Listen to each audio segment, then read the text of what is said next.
Today, my guest is Jessica, and we are going to hear about her transformation with rheumatoid arthritis. She's off all her medications.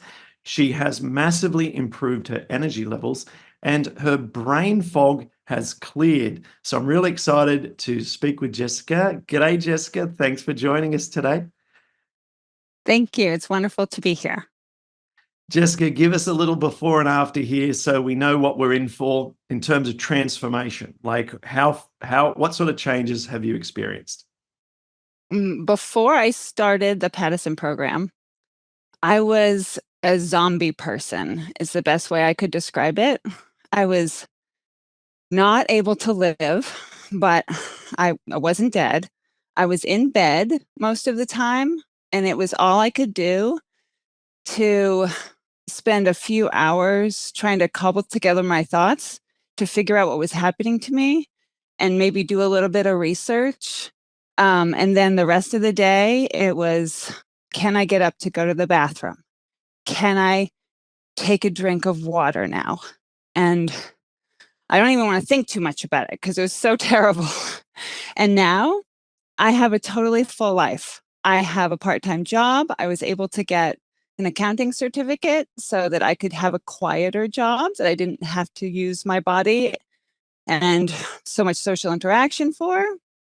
And I'm able to take full, wonderful care of my two beautiful daughters and be a great wife and take care of the house. And I'm a library trustee and I volunteer. And I couldn't be happier. Wow. Okay. Well, now I'm triple excited to hear your story. I've asked you the tiniest number of questions so that I don't know too much, because I want to be as excited as our audience to hear how this unfolded. So, something that occurred to me when you just spoke there is this brain fog and this heaviness and so on. How long had that been affecting you after your diagnosis, or had that been something that had been prevalent even prior? And how long have you had the condition? When was the diagnosis? I was finally diagnosed, which is kind of the end of one story and the beginning of another, in December of 2017. And I know that because it's written on my copy of the Paddison Program. um, but it was a creeping symptom. My symptoms were creeping since high school. So now in retrospect, I can say, oh, all those antibiotics I had and kept having to have, I just got tireder and tireder, and I got more opportunistic infections, and I got more and more tired, and I began to have sprained feeling in my joints. I never had joint swelling, but I felt like, I haven't used this wrist. Why does it feel like this? So that was so many years of my life. I'm 40 something now, so it was a lot of years. And then when you first went to the rheumatologist, what sort of inspired that visit? Was it a particular so-called flare event, or was it a progressive thing where it's like finally you said, I got to see somebody?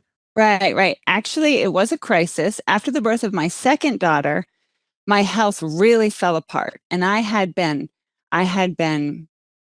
trying to figure out what was wrong with me. I knew there was something wrong with my immune system in my 20s, and what did I know? I knew that HIV was part of the immune system, so I had one of those tests. I had no doctor. I had somebody at a clinic. I talked him into testing my thyroid. Um, when after the birth of my second daughter, I got shingles, and then between shingles and mono, which I also had shingles is like chickenpox redone, and mono you can also get again. They're both herpes simplexes. Obamacare came in, so I got a doctor. I got access, because I was poor, relatively speaking. So I got access to the healthcare system, and I started going at it. And it was really hard. And my advice would be to be persistent and keep getting second opinions until you find someone who can help you. Because I was labeled a drug seeker by the first doctor I went to, which was so humiliating. And it just came out by accident when this intern was reading me notes. And so I never recovered from the mono, is what I'm trying to say. I never recovered from mono, and I was in bed in this state that I described earlier. And I think I do want to go through my symptoms because this is what I was searching for on the internet. Like, I would have a few hours a day where like 10 minutes at a time, where I could be like, okay, I have this symptom. Let's go see if I can find anything. Because if I could treat one symptom, maybe it would get me a diagnosis. Like maybe I could figure out what was happening. So I had debilitating exhaustion. I also had existential dread. And it had really, no matter what, which was terrible to live with. I had eczema, which I had had off and on in my life, but like this was the worst eczema, including in my vagina, which no one has talked about yet. And that's a symptom that I went down a rabbit hole looking, and a lot of other people have that with no cure. And then all my other membranes were also dry. So my mouth, incurably dry, my eyes, incurably dry, nasal passages were cracking. I had body fuzziness. So one of the first things that happened when they put me on prednisone, which they do when they first diagnose you, is that I began to feel my body. And I'm like, everything does hurt. But I wouldn't have even been able to tell you if everything hurt before, because I just felt like I had like a bad fever, but also everything was just numb and sort of fuzzy, tingly. It's hard to describe. It just didn't feel right. So those were the things I had chronically 24 hours a day, 7 days a week for a year. And then I also had on top of that frequent optical migraines, the sparkliness around the vision. I had irregular heartbeats, and spontaneous bruising. So especially around the joints, but also in my large muscle areas, like my thighs, I would feel a ping, and I would look, and I would have a bruise there, a big bruise. And all of those things together were frightening, totally frightening. And I got together with my best friend, like eventually, and she's like, let's just Google it, which I had been doing, but she's like, let's do it. And we got to chronic fatigue syndrome, which is not a diagnosis anybody wants, right? Like, it's worse than RA, really, I think, because like there's no drugs even for them to even throw at you. And I'm like, that's terrible. But I'm like, what kind of doctor do you need for that? And they said, you need a rheumatologist. So that's how I got to the rheumatologist, Clint. Long story short, that's how I got to the rheumatologist. And I got to one rheumatologist, and she said I was fine. I think you're still recovering from mono. She did the fibromyalgia pushing points on me, and like, you don't have that. I'm actually a hyper flexible person. So she's like, you're not stiff enough to have it. I had had an ANA at this point, and I had had a rheumatoid factor because I did have a primary care physician. I was offered psych meds at one point for depression, anxiety, and I was on those for 2 days, and they made everything worse. Like, if it could get worse, it got worse. It was terrible. Um, and then I had a second rheumatologist, and the second rheumatologist was Todd Dotery. I wanted to name him because he's a diagnostic genius, and I owe so much to him. He said he ran a CCP test, which hadn't been done yet, and said it is rheumatoid. He gave me my diagnosis, and also gave me all that stuff that comes with the diagnosis, which is it's incurable and chronic, and will only get worse through your life. But he said that he's going to treat it like it's rheumatoid, and if the treatment works, then that confirms the diagnosis. And the treatment did work. Steroids, I did feel a little bit better, although they ended up not agreeing with me. So I wasn't on them for very long, thankfully, and I started methotrexate in December of 2017. Yeah. That was a long How story. No, thank you. And then did the treatments make your joints feel better? And how did they impact your mental sort of clarity, brain fog, anxiety, all that? Yes, that's a really good question, and very honestly, I can't give you a super thorough answer because a lot of that went in the black bag of things I never want to think about again. But prednisone did make me feel better for some number of days. And then I was in the accounting school at the time and I couldn't do addition. I couldn't I like went down the wrong way on a road. Like it wasn't okay for whatever was happening in my brain. And so I stopped taking that and only waited for the methotrexate to kick in. But I didn't have to wait long. Oh, no. While I was doing the methotrexate, I also tried bee sting therapy. I don't know if this has come across your desk, and I'm not saying I don't believe in it, but I am saying I found the Paddison program before I got very far. So I would try the Paddison program first, for sure. Paddison program defeats bee sting. That's right. Right.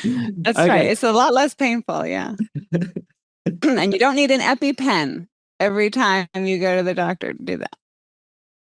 So you've then transitioned on to Paddison Program, and to any newcomers, this involves a complete change to your lifestyle from all angles. We're talking about exercise, talking about diet, we're talking about interrupting stressful sort of patterns.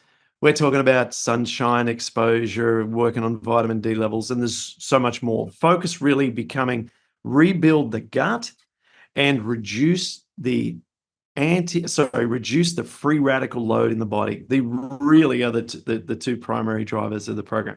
So it involves having to do a restrictive diet for a while and those other aspects. How did you kind of acclimatize to those changes, and how did you respond physically and also with the mental challenges? Yeah. Um, when I found the program, it was through your talk, your TED Talk, and it was right before Christmas. And I had motivated enough to get out of bed to wrap presents. I'm like, here's what I'll do for my life. I will just make holidays special for my children.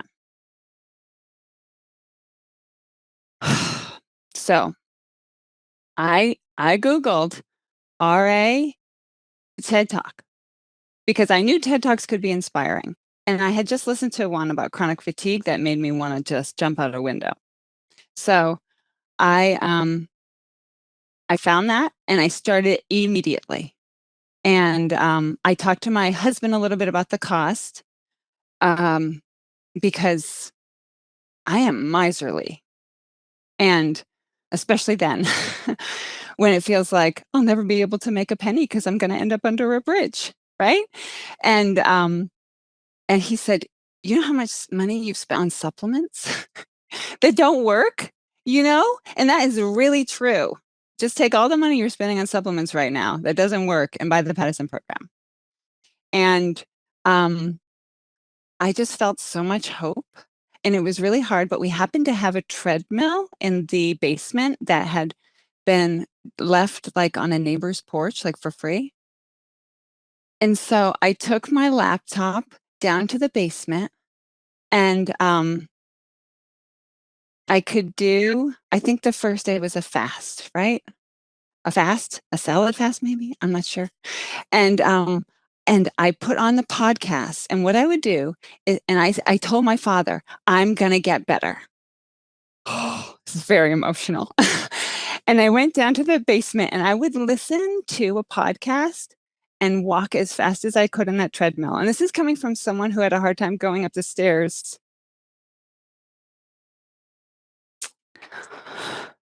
And it was like an AA meeting for an alcoholic.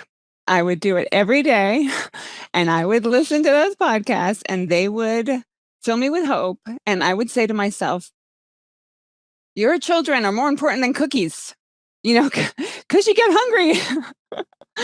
You're raising your kids. That is so much better than whatever is in your pantry right now. Because I did this with a husband who's on like a protein-based diet, and little kids at the time, like they're a little older now, but they were like 2 and 7. So I had crap in the house, and I did it, Clint. I did it, and you can do it, whoever's listening. And thank God for those podcasts. That's why I'm so honored, and I really hope that I can help someone else through. And your wife. I listened to little videos from your wife, and I hear her in my head still. Don't let yourself get hungry. She is so loving and such an angel, and she still helps me today. Yeah, she helps me every So I every got hour. more sorry, I got to your point, I got more and more energy immediately, and like you with the cherries, you got sick and you vomited and you felt better. I did remember, like, we all got neurovirus, at some point, and I was sleeping on the floor in front of the toilet, and I during this, the period where I was just not there, and I got up and I thought, "I feel a little better." And I remembered that, like, why do I feel a little better? Um, so I felt so much better immediately. Um, I needed naps. I was on the basics of the program for many, many months. I could add things really slowly. I'm trying to remember. I did somebody in a previous podcast say, "You don't get better day by day, but you do get better week by week and month by month." I found that really true. I got a lot better quickly so that I could actually, like, do a load of laundry. Like, those changes were very significant. I could make my kids breakfast. Like, I could ask them how their day was at school. I don't wanna talk too much about that because 'cause that'll get me going again. But the changes in the beginning were huge, and then it was month by month. I did drop a lot of weight. A lot of people will be worried about that. Um, my friends and family, that was their primary concern. I got a lot of, "How do you know this is nutritious? And how do you know, you're not gonna get, what is it, too much underweight?" And I talked to my doctor about that. I never lost my period. I never got any the white hairs on my arms. Um, and I always felt good. Like, even when I was super duper skinny, I felt great. And my to jump to the end a little bit, I I got sick. I got a cold because it's back to school season here, and I was sick, and I stopped taking methotrexate, as one does when they're sick, and, the cold lasted a really long time, and then I got another one, so I didn't take methotrexate again, and, my little girl had the cold with me, and I noticed a few things, and that is my energy level increased further.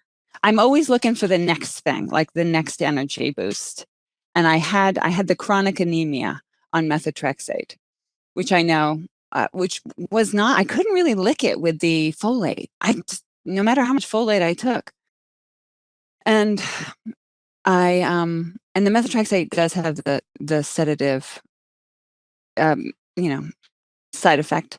And I felt great off of it. I felt like I had that next level of energy. And I had also been experiencing premenopausal or menopausal symptoms as an early 40s-year-old. And I knew, that was possible and, like, fine, but when I went off the methotrexate for a number of months, that all reversed, and I Googled it, as one does. And being on methotrexate for so many years can induce menopause, and I had no idea, and I'm like, "Wow, we're really coming back to life here," and I want people to know that too, like, that's a great benefit, and, And so I am off of methotrexate now by accident, kind of like you, got sick, stopped taking it, and then never started again. And I have it in my closet in case I need it, and I just don't need it. I see my rheumatologist next month. I'll run it by him. He's very good. He will totally be supportive. Um, so here we are. And that was 3+ months ago, right? Since you last, Yes. the one Yeah. question, I think, one or two questions that we covered right before we started. So Yeah. my experience dovetails exactly the same as yours coming off methotrexate. And again, we're not encouraging this. We're just, Right. providing some insights behind the scenes if people are still taking that drug. If you feel really tired, it's likely the drug. I mean, the drug, in my experience, create a lot of fatigue. And if you're on the drug and you have a lot of inflammation still, like if the drug isn't suppressing the inflammation adequately, then that actually could be contributing a lot to the fatigue as well, because an active immune system consumes a lot of the body's energy resources. It is taxing on the body to create white blood cells, inflammatory response, and activate that part of the body's, energy sources, or allocate it towards that activity. So my experience was like yours. When I stopped the drug, I was like, whoa, it's almost like if you're holding a rubber ball under the water and then you let it go, it bounces back to the top again. That's how my body felt, like my mind, everything's, whoa, I'm back on the surface again. Yeah,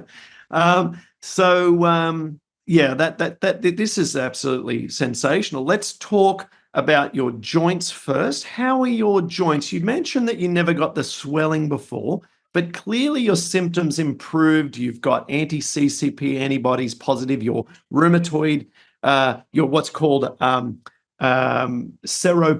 rheumatoid arthritis. So we've not misdiagnosed you or anything like that. You've been on the rheumatoid arthritis drugs, steroids, methotrexate. Mhm. How do the joints compare today to when you first saw Todd, the rheumatologist? Today, well, when I got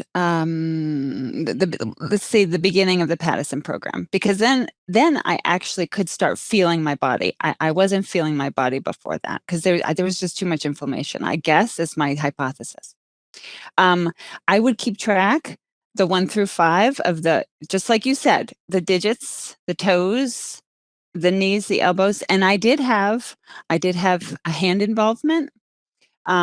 Like you said, I didn't get swollen joints. I got weakness, severe weakness. Like I couldn't hold my toothbrush.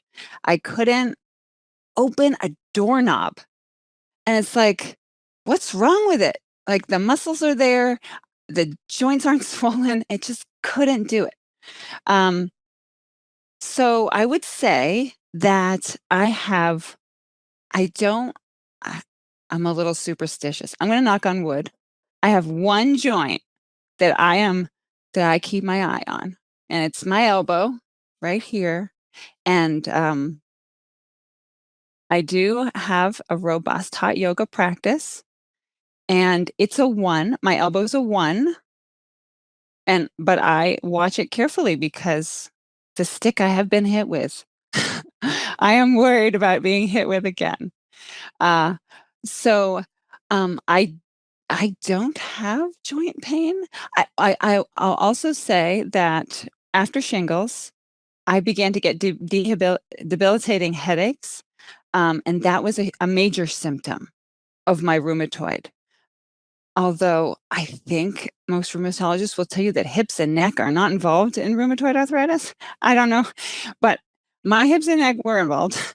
So I had terrible hip pain at one point, totally gone, and I had terrible headaches that were neck involved, um, and they are totally gone.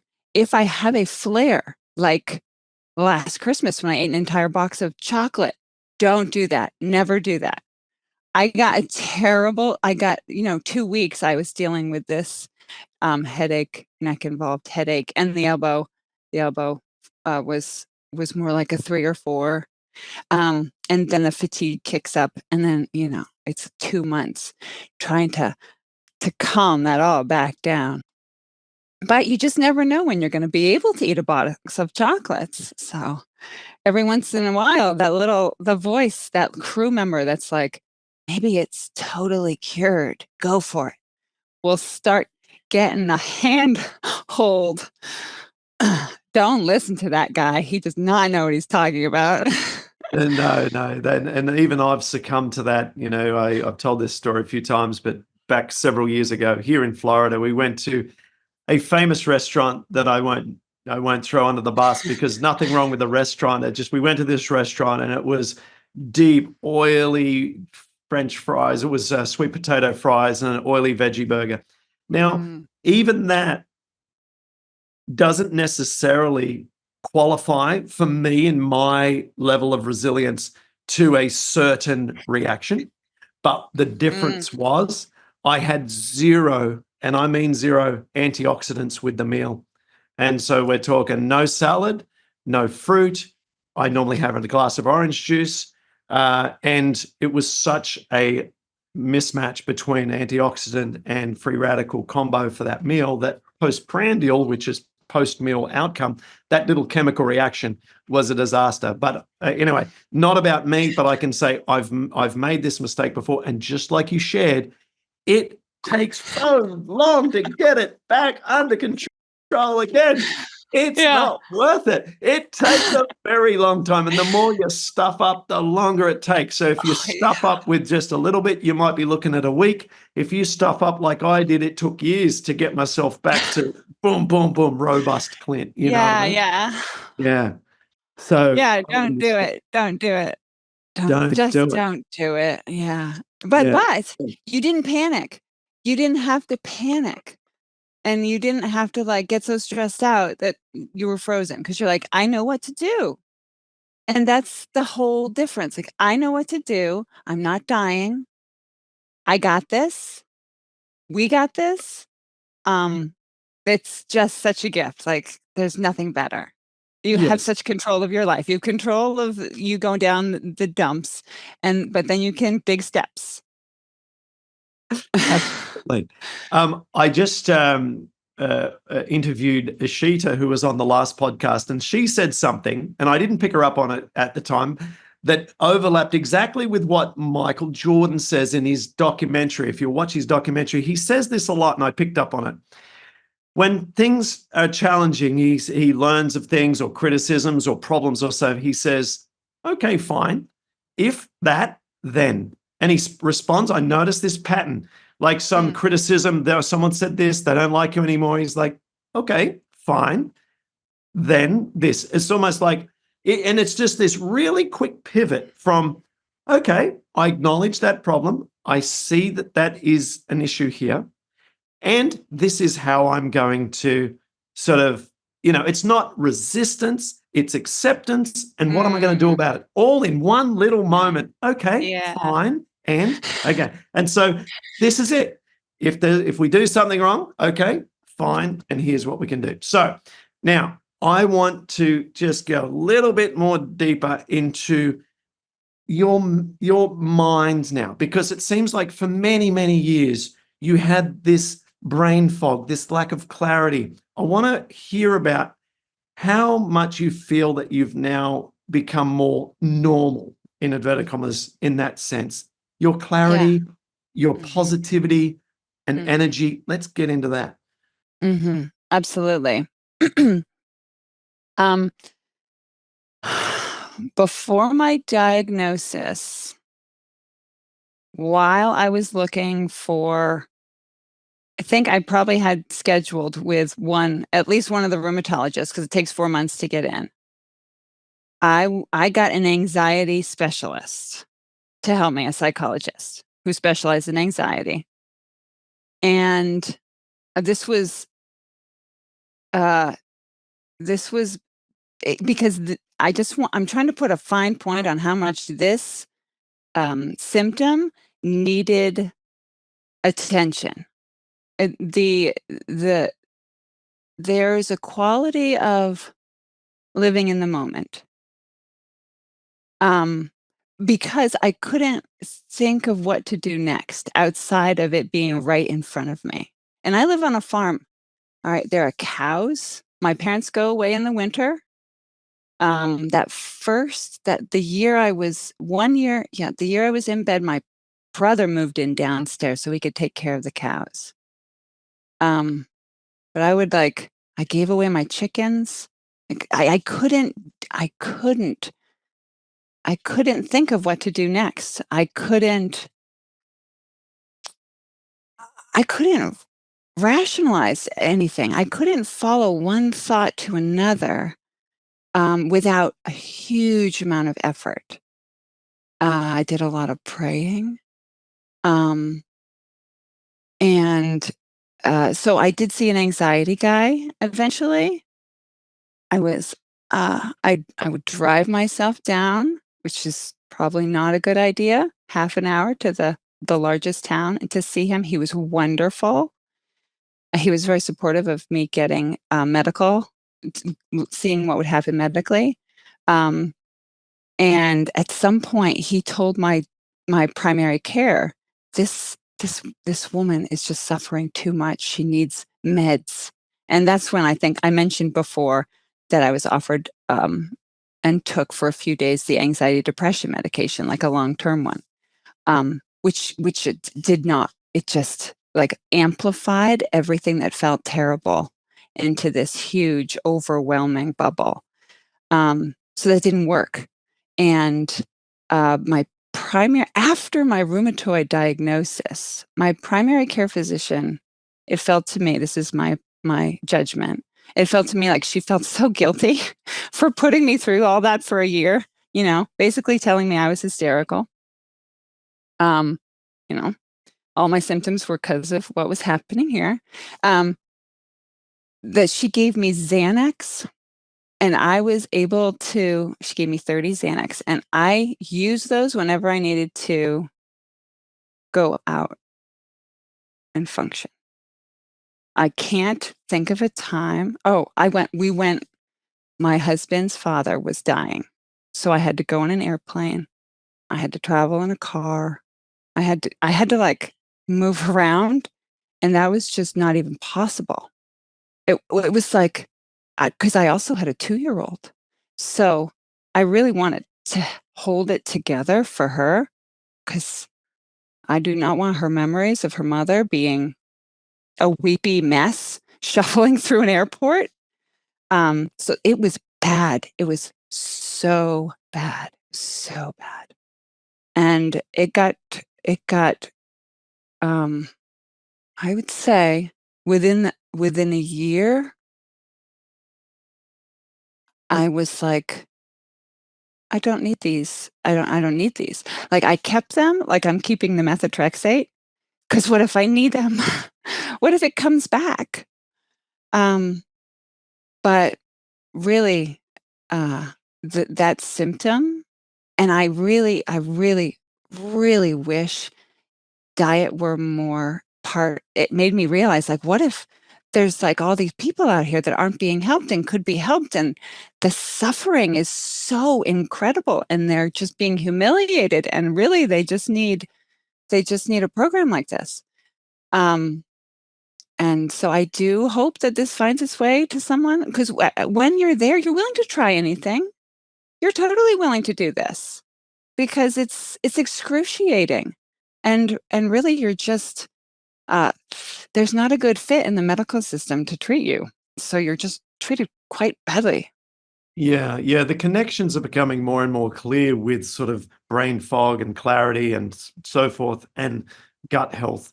Um, One of the drivers of all this, and certainly in the area of Alzheimer's and dementia and so on, is this Mm. lipopolysaccharide, this transition or the translocation of the membrane components of gram-negative bacteria ending up in the bloodstream. And this stuff's highly inflammatory, and it can pass through the blood-brain barrier and into our brains and affect our thoughts, and affect our brain functioning.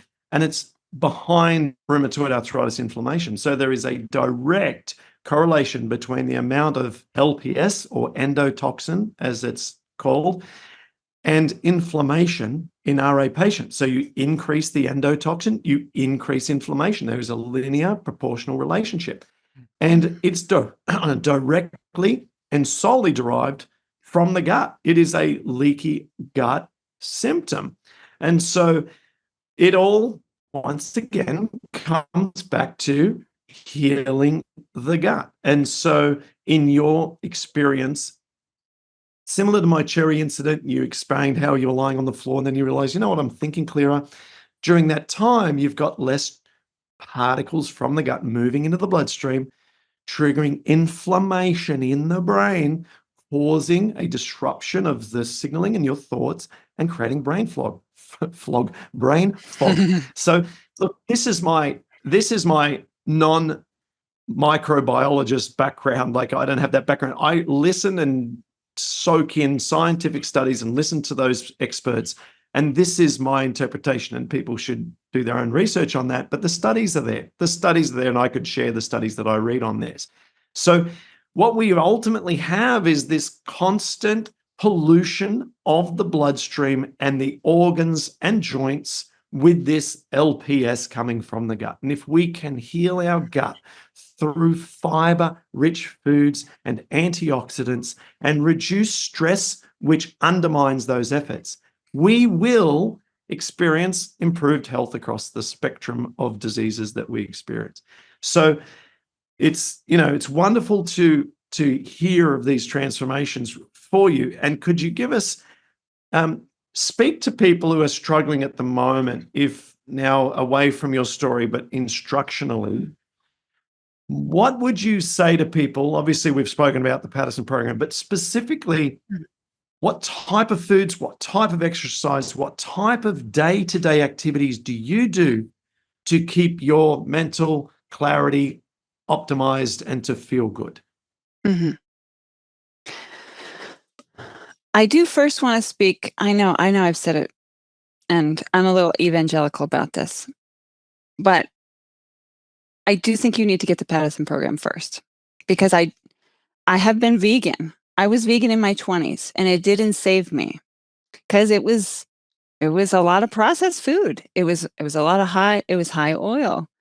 And also I did an elimination diet, for the eczema. When I was feeling terrible, I did the blood-based diet.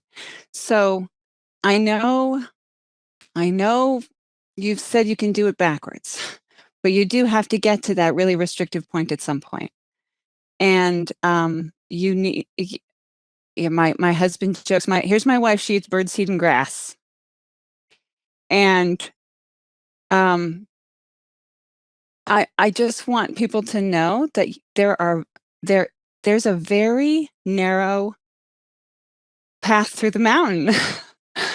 You're passing through the eye of the needle, and someone has figured it out, and you don't need to reinvent the wheel, and just do the thing that works.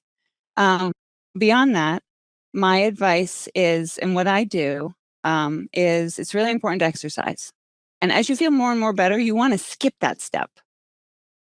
But don't. My advice is not to do that. And I have been in and out of it. I was blessed to get a sauna, because during COVID, the COVID lockdown, I couldn't go to the hot yoga place, which I took 3 hours out of my day to do because it was so far away, by the way.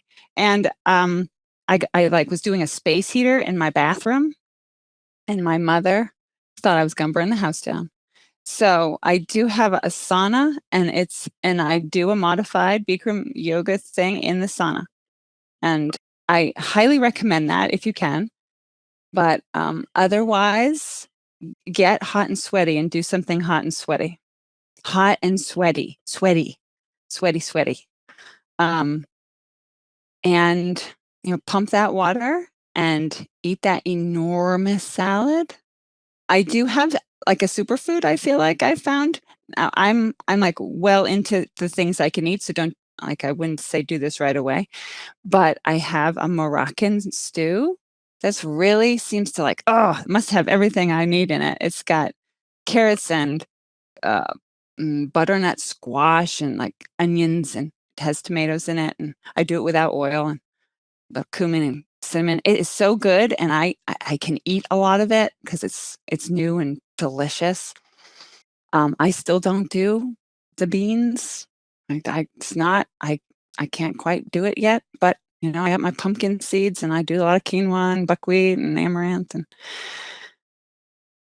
Yeah, those are what work for me. fantastic.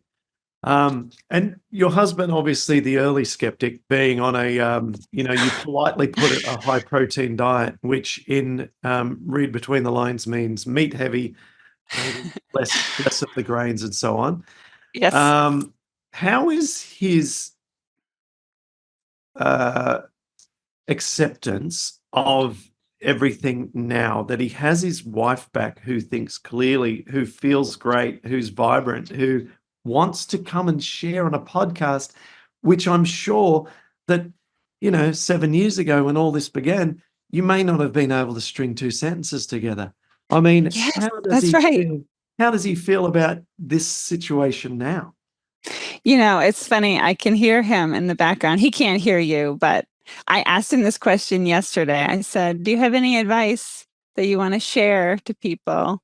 And he said, "I'm a little embarrassed that I wasn't supportive early on."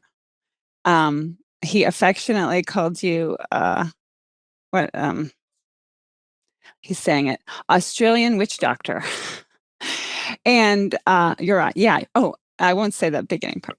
It's a handsome Australian witch doctor. And, and he's like, "I was wrong. It clearly works. And I would have been supportive from the beginning." I will say for like a whole year, he washed my juicer for me.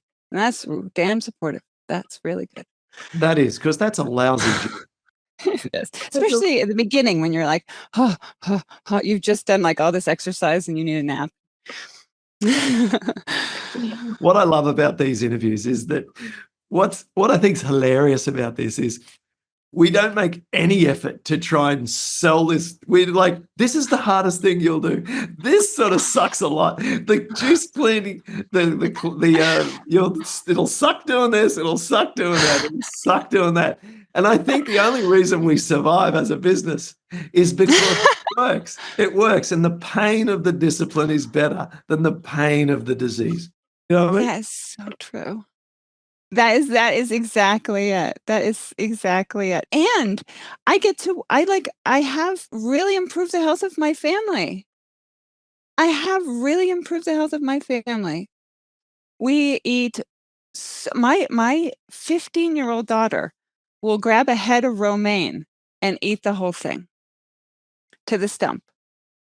And that's her vegetable. And they both eat cucumbers, every day in their lunchbox.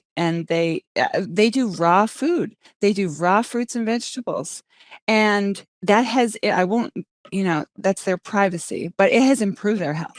I'll just say that it has improved their health, and they can take that with them, and they can take the lessons that they've seen from me and take it with them their whole lives, and it will save them. And it will save them when they need it, should they need some massive intervention too. I'm hoping they won't because of what they've learned and all their good nutrition now. But you never know what's going to happen. And my husband eats. I mean, he's healthier now than he was, and he eats huge amount of salad, huge salads, and he likes to put all the fixings in them still. And it's been good for everyone, even though they're not doing the Yeah. specific thing I am. And that makes you swell with pride, doesn't it? Because you Yeah. know that this is an investment into their future, and you know that it's putting money in the bank into their gut health, which will act as their protective mechanism against all the things that come their way in the future, with a parent who has a autoimmune condition making them predisposed. So that's what we're like in our family. There's some non-negotiables. Like, I make my kids at least 3 or 4 times a week have oatmeal for breakfast. And I've got the eldest now, that's her default. She only wants oatmeal for breakfast. Now, once you have that locked in, and you can lock that in for life, right? If you just have a little brown sugar on that, or you like a little bit of whatever it might be, a little bit of cacao powder, or a little bit of soy milk, or a little bit of banana chopped up, whatever the little thing is that makes you enjoy the oats, get the oats in, and that is just so foundational for the gut that and I make the other two little ones do it 3 or 4 times a week, because we need to. We're parents with an autoimmune disease and children with a predisposition. Therefore, it's our responsibility to protect them from this thing that we never want our kids to ever experience. Exactly. And I want to say that my 15-year-old, the one who will eat the whole thing of romaine, this is her rum. That's why the background is the way it is. And she also does oatmeal that's her preferred breakfast. I chop up and cook an apple in it. So good. Yeah. Yeah. Yeah. No, that's the breakfast right there. Lock it in, leave it like that, and never change it forever. Wonderful, wonderful, wonderful. So, Jessica, is there anything else that if you feel that people need to know that you had to learn the hard way, that you really want to share with other people? Is there something we've missed here that you really want to get across? I'm just looking at my notes. Sure. I think we have touched on everything. I do want to thank my mom. Mhm. My mom was like the only one who was like, yes, try this. She read the whole thing because she's a faster reader than I am. I couldn't read. When I started your program, I couldn't read, it was just too much of a mess. Yeah, she read the whole thing, and she found me a juicer at the thrift store, and she started making me, when I could handle it, glutinous rice patties. Because she loved cooking for me. She's like, maybe you can try this. It's like bread, and like she'd put onions in it, or she'd put blueberries in it. Is it like cake? And like she was just so supportive and wonderful. So, but I think we've covered everything else. Okay, awesome. Well, you're glowing and you seem so happy, and you certainly speak with as much clarity as any of our other guests. It seems like you've got no brain fog going on at the moment. So, I think we've touched upon how it's a full balanced approach that we need. We've got to get the nutrition right. And as you said, thread the needle, narrow path up the mountain. It's true. It's true. You cannot just guess at this on your own. I mean, you may get there in the end, and it's certainly easier these days with our podcasts, and you can piece a lot of things together with our podcasts and so on. But the nuances are exceptionally important. And so, you've got all that right. You've got the diet right. You've got support at home from your family, your mom, and now finally your husband, who I'm sure throughout this whole thing secretly hoped that this would work anyway. I mean, you can feel that you guys have got that wonderful connection.